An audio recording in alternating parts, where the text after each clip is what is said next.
دکتۆرە، ئەو خواردنانە کامانن کە خانمانی دووگیان پێویستە لێیان دوور بکەونەوە لە ماوەی دووگیانیاندا؟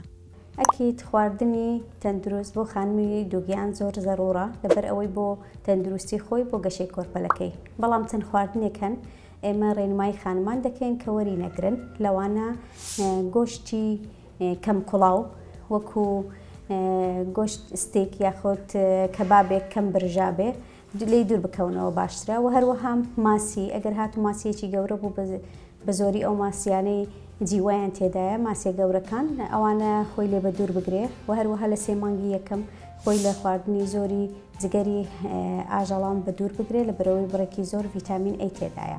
ئەگەر بین باسی شیر بکەین، شیر خواردنێکی زۆر پێویستە بۆ خانمی دووگیان، بەڵام شیرەکە ئەبێ کوڵێنرا بێت، یعنی بگاتە ئەوەی کە بڵق بدات.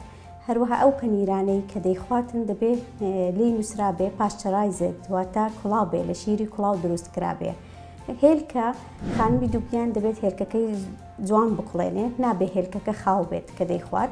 هەروەها لە مایۆنیزیش بە دوور بێ لە بەرەوەی هێلکەی خاوی تێدایە. بۆی ئێمە ڕێنماییان دەکەین خواردنی دەرەوە زۆر نەخۆن، مایۆنیز نەخۆن. هەروەها ئەوەی خواردنانی تر کە بڵێن خانمی دووگیان لێ بە دوور بێ لەوانە خواردنەوە گازیەکانە یان خواردنە وزەبەخشەکان. و هەروەها دەتوانێت بڵێن کافاین کەم کاتەوە. ئەگەر خانمێک هەر وتی ناتوانم کافاین بە تاواتی نەخۆم وەکو چاو قاوە و نیسکافە، پێی دەڵێن لە ڕۆژێکە 1 بۆ 2 کوپی بچووک دەتوانێت وەرگێت. بە هیوای سەلامەتی بۆ هەموو خانمانی دووگیان.